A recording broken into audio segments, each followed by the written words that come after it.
আজকের মূল বিষয় হচ্ছে আমার কাছে একটি কেএমএল ফাইল আছে। আমি কিভাবে এই কেএমএল ফাইল থেকে এক্সেল ডাটা বের করব, স্ট্রিং, নর্থিং এবং জেনিথ।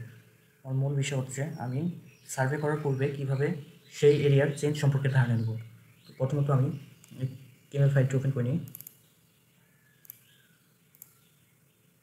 এটা আমার একটি রোডের কেএমএল ফাইল। এই কেএমএল ফাইলে আমার এক্সেল ডাটা নেই। আমি কিভাবে এই কেএমএল ফাইলের এক্সেল ডাটা, স্ট্রিং, নর্থিং এবং এই এরিয়ার জেনিথ সম্পর্কে ধারণা নেব। তাহলে শুরু করা যাক ভিডিওটি। প্রথমত আমি গুগল ক্রোমে চলে যাব। এবার এখান থেকে জিপিএস ভিজুয়ালাইজার লিখে সার্চ করব। প্রথম ওয়েবসাইটে ক্লিক, উপরের দিকে কনভার্ট এ ফাইল, এখানে ক্লিক করব। আমি আমার ফাইলটি নিয়ে আসবো শুরু থেকে।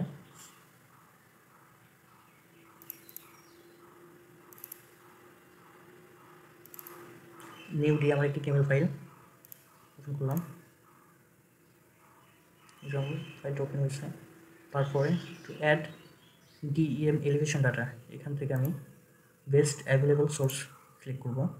তারপর শো অ্যাডভান্স অপশন, এখান থেকে আমি একটু নিচের দিকে গিয়ে আউটপুট ইটিএম কোঅর্ডিনেট, এখানে আমি এস ক্লিক করব এবং কনভার্টে ক্লিক করব। আমার এখানে কেএমএল ফাইলটির নর্থিং, স্ট্রিং এবং জেনিথ শো করছে। আমি ফাইলটি ডাউনলোড করে নেব। তারপর পরবর্তীতে ফাইলটা আমি ওপেন করলাম। এখানে আমার স্ট্রিং, নর্থিং এবং জেনিথ চলে আসছে। এটা আমি কীভাবে এক্সেলে নিব, প্রথমত আমি ডাউনলোড ফাইল থেকে এক্সেল ফাইল থেকে আমি এক্সেলে নিয়ে যাবো এবং ওপেন করব। ফাইলটা আমার ওপেন হয়ে গেছে এবং এখানে অপ্রয়োজনীয় জিনিসগুলো আমি ডিলিট করে নেব। যেমন টাইপ, ল্যাটিটিউড, লং ল্যাটিটিউড আমার দরকার নেই, ডিলিট করে রাখবো। এবং জন্য দরকার নেই, আমার দরকার স্ট্রিং, স্ট্রিং, এখানে স্ট্রিং রাখবো। এখানে নর্থিং আমার দরকার, নর্থিং রাখবো। এবং জেনিথ যেটা আরে সেটা আমি রাখবো।